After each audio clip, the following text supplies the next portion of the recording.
Wrapping our lineup this Wednesday here on The Now, 2 months after massive immigration raids in Mississippi, we are back in that community. It has been divided both emotionally and economically. How those raids are forcing this community to change. Scammers now offering fake refunds to people who have already been ripped off. The warning signs you need to look for with that. Plus, they were putting the products that you see in infomercials to the test to see if they're actually worth the money. Now that the weather is starting to get colder, more people will soon start to get sick. That's why doctors say it's important to start thinking about getting your flu vaccine now. Doctors say getting a flu shot at any time during flu season helps you at least some. But they also say the vaccine is more effective if you get the shot before the flu virus spreads. A common misconception they hear is people thinking they got the flu from the vaccine. A doctor at Riley Hospital for Children says that is not true. Even though the flu vaccine varies year to year and how effective it is in preventing flu, we do know that it's very effective at keeping people out of the hospital. So even if you get the flu but you've been vaccinated, it's really effective at keeping it kind of more mild. So Dr. Wood says children younger than 6 months old cannot receive the flu vaccine. That's why they recommend pregnant mothers get the shot so their newborn will be protected. We have a list of walk-in flu shot clinics happening in Marion County this month. You can find that at theindychannel.com or on the RTV6 app. And right now on the Now Indy on RTV6 tonight, leaders with Indianapolis Public Schools in the city will talk about the district's growth and future. In the first ever IPS State of the District address, it starts at 6:30 p.m. at Shortridge High School. Registration is required to attend. You can still register by going to myips.org. Well, former U.S. Secretary of State Condoleezza Rice will speak to a sold-out crowd at Purdue University tonight. Rice served as Secretary of State under George W. Bush and was the first African-American woman to hold the position. Now she continues her work in higher education as a professor of political science at Stanford University.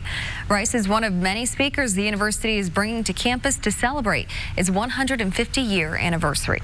She is scheduled to speak at 6:30 at Elliott Hall of Music. Kyle. A beautiful day here across central Indiana. A little breezy at times, and you can see the American flag there waving in the wind, but it's been a warming wind for us. Temperatures today making their way into the middle 70s. Right now we sit at 75 in Indianapolis and Bloomington.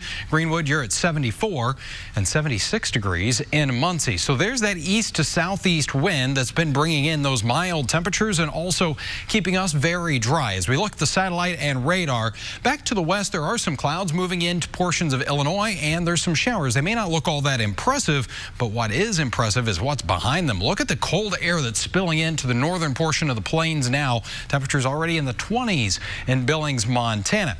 We're not going to be getting quite that cold, but we do have some 30s in our forecast. This evening, though, will be very nice as you're heading out there. Temperatures dipping into the upper 50s by 10 o'clock with our sun setting at 7:15. We'll talk about that temperature transition in a few minutes. Chris?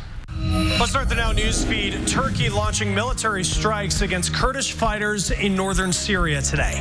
The U.S. just withdrew troops from that area. The Kurds, a longtime ally of the U.S. in the fight against ISIS.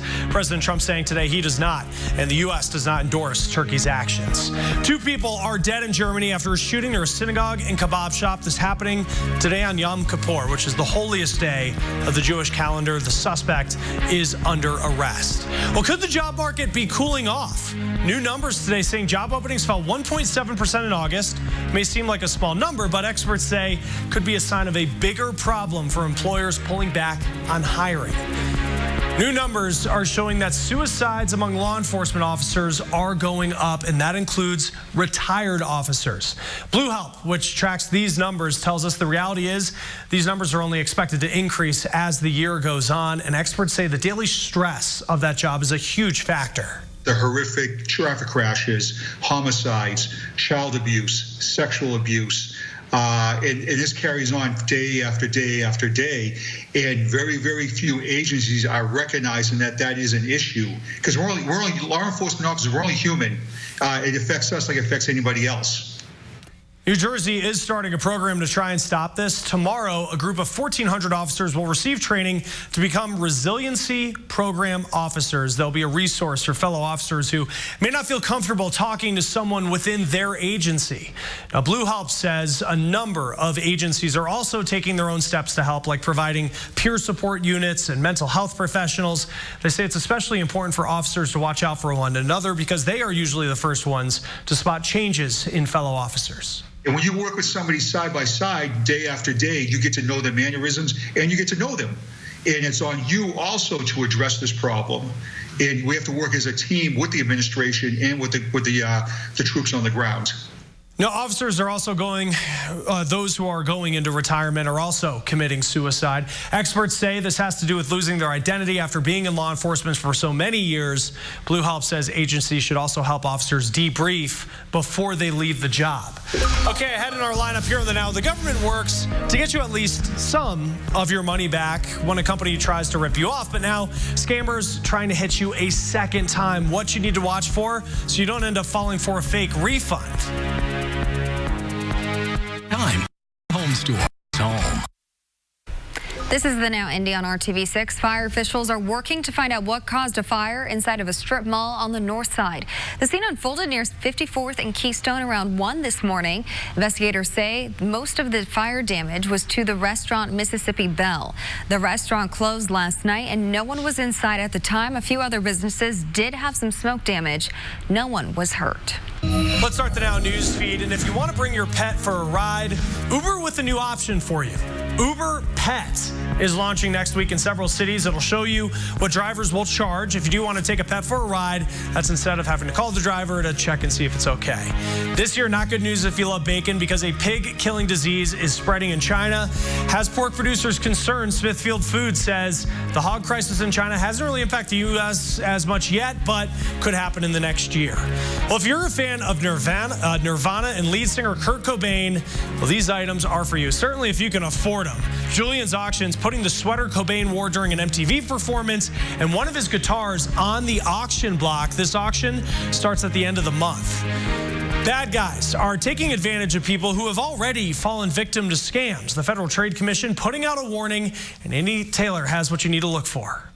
Chris, this is what the FTC is telling us. They are able to return money to people who have been ripped off. Scammers, they're trying to take advantage of this and pretend to do the same. But there are red flags that come along with illegitimate refunds. Some of them being having to pay to get your refund, handing over personal information, or even allowing someone to access your computer remotely. The FTC says many of these scammers have pretended to be with the FTC refund department, and they have even used the name of real employees at the FTC. But the agency warns that if you do get alerted about a refund, you can verify it on their website, and that's ftc.gov/refunds. The site will show you phone numbers and links that are legitimate. It will also show you how to check if a refund check is real, as well as real cases that have resulted in refunds. Annie, thank you. Ahead in our lineup here on the Now, 2 months after massive immigration raids in Mississippi, we are back in the community that's been divided, both emotionally and economically. How these raids are forcing this community to change. And Keller, right now. The head of the Federal Reserve is saying more interest rate cuts could come later this month. Now, that doesn't necessarily mean that mortgage rates will continue to drop. If you wait for mortgage rates to fall, which they might or might not do, it's more likely that home prices are going to continue to rise. Mortgage rates are at their lowest level in 3 years, and NerdWallet says now may be the time to buy. There is less competition now that the summer home buying season has passed. You do want to talk with your current lender about possibly refinancing. They could waive fees. And make sure you refinance for the time that you have left on your current loan. Consider how long you'll keep the property before refinancing. The FTC just busted a fake job replacement and resume repair scheme. Investigators say the company promised people high-paying finance jobs. Those jobs didn't exist. The company would send people messages on social media and LinkedIn. They pretended to have relationships with certain financial companies. Victims were charged as much as $2,500 for bogus interviews. Now, in the debate over gun control, there is something that is proven to be effective that experts point to, and that is keeping weapons away from people with a violent history. Congress is considering expanding background checks. New research points to gaps in laws already in place. The Violence Prevention Research Program found 9 reasons. The forehead slapper for me on this is reporting is voluntary, and as a result, about somewhere between 25% and 50% of the events that might be prohibiting are not in the data the background checks are run on. Now, Garen Winnemute is the director of the program at UC Davis. He says courts are supposed to tell states when someone's convicted of a crime. That prevents them from buying a gun, right? Well, it only happens 75% of the time. The state is supposed to report that to the FBI. That happens only about 75% of the time. So we are talking about a gap of 25 to 50%. Now, experts say if those gaps were closed, well, at least 2 well-known mass shootings could have been prevented. One in Sutherland Springs, Texas, the other in Charleston, South Carolina. Now, in Texas, the shooter had a domestic violence conviction while in the Air Force, but the military never reported that. In Charleston, experts point to rules that let gun sellers release the weapon if a background check doesn't come back in 3 days. And about 6,000 times a year, we discover after that has happened that the person who acquired the firearm is a prohibited person, and the feds have to go out and try and get that gun back, and they don't always succeed. Now, closing the gap would stop stores from selling the gun until background checks were approved. Walmart already has that policy in place. Experts in this study say a way to increase background checks would be requiring people to have a permit to buy a gun. That could include fingerprinting and an in-person visit to local law enforcement. Toxic smoke filled the air in northwestern Indiana overnight as crews worked hard to battle this massive commercial fire. The fire broke out at S&S Plastics in Kentland. Officials say the fire started around midnight. Crews from as far away as West Lafayette were helping fight the fire, which burned packing peanuts and bubble wrap, producing that toxic smoke. The 44,000 square foot building is reported to be a total loss. The cause of the fire is still undetermined at this point. Do you think you are a good neighbor? You may want to think again. It turns out many of us are doing things that are driving our neighbors crazy. Consumer reporter John Matarese shows us some things not to do so you don't waste your money. Most of us have had an annoying neighbor at some point who played music too loud late at night or had a junk car out front. Well, now a new report lists the top things you may be doing that are annoying your neighbors. We've all felt like Homer Simpson at some point. Buenos dias, neighboritos. The handle's Flanders, but my friends call me Ned. Hi, Flanders. But reports in Money Magazine and WikiHow say you may be Flanders, driving your neighbors insane. Things you can do that make you annoying: mowing your lawn early and often, such as 8 a.m. on Sunday, putting up wind chimes if homes are close together, throwing a garden party without inviting your neighbors, letting your dog bark all day, invading your neighbor's property line, and parking in front of their house instead of yours. And from the Doesn't That Stink file, the most annoying thing you can do, being an eyesore. If you keep your trash cans on the curb and leave projects half finished, your neighbors will say, "Doesn't that stink?" You'll be the one they wish would move away. If you need anything, just give a whistle.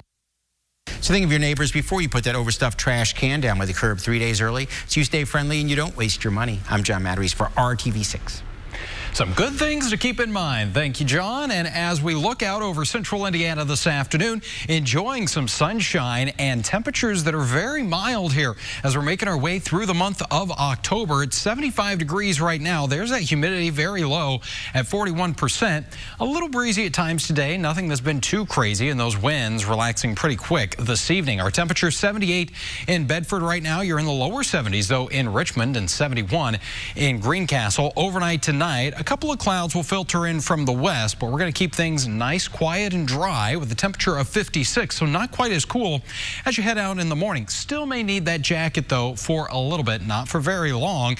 As we take you through your Thursday forecast hour by hour here, temperatures make that jump into the upper 60s for the lunch hour.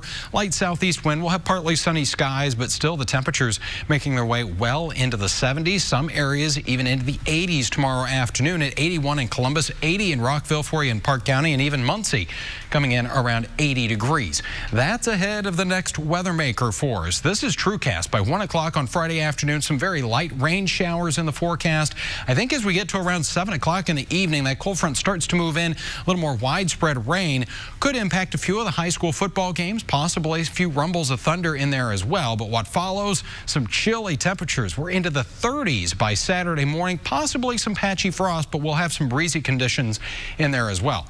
55, that will be the high on Saturday afternoon, but we bounce back Sunday at 65. Chris?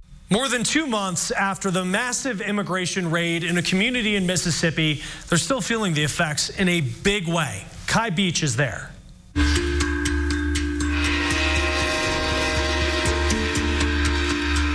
The Deep South is at a major crossroads. Oh, yeah, they're taking jobs away from the legals. This is central Mississippi, where recent immigration raids have divided communities emotionally and economically. I could tell, you know, it's inhumane. Shop owner Jose Martinez says his sales are down nearly 80% since ICE agents raided multiple food processing plants in the area. Many workers at those same plants are still on edge. It's a change in the culture here that's spreading into local schools. You know, it's hard to really worry about math and science and English when you're worried about where your next meal comes from, or even if you'll be here, you know, a week from now. Tony McGee, superintendent for the Scott County School District, says the day after the raids, 154 students were absent from school. Most have come back to class, but some of those children have been forced to leave the country. You know, when we talk about going back, you know, a lot of these kids were born here. They've been here all their life, and this is really all they know. And so they're not really going back. They're really going for the first time. With some of those kids' parents facing deportation or without jobs, the school is now giving an education in humanity. We try to meet all needs of our kids. Even the most basic needs, with people from across the country reaching out and donating everything from clothes to food. And then there's items that are quick fixes for students. Easy Mac, of course. It can make a difference between going to bed hungry and going to bed with a full stomach. Not everyone in this area of America shares the same kind of compassion. Don't coming over here and having children just because the children could be legal. Back at Martinez's shop, he says staying in central Mississippi could cost his family their business, while leaving could cost him their culture. Continue doing what we do, you know, just like hoping for the best. With photojournalist Drew Snadeke, I'm Kai Beach reporting. All right, Kai, thank you. Now, could we be close to seeing the 737 MAX fly again? American Airlines says it anticipates software updates will lead to the FAA giving this plane the okay. I think it could be back in service mid-January.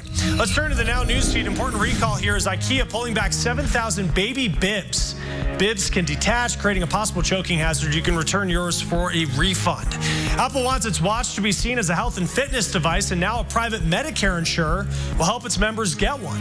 Devoted Health covers Medicare benefits for older Americans. Members can now use $150 wellness dollars towards the cost of a watch. Twitter is in trouble over its use of user phone numbers and email addresses. The company says it mistakenly used that information to determine who sees what ads. That information was really only supposed to be used for security reasons. Twitter says it did not show that information directly to advertisers or third parties. Take a look at this. Firefighters in China rescuing a 4-year-old boy whose head became stuck in a guardrail. Boy, does that sound painful. He was hanging 4 stories above the ground. All right, finally in our lineup today, here on The Now, we're putting the products that you see in infomercials to the test, see if they're really worth the money.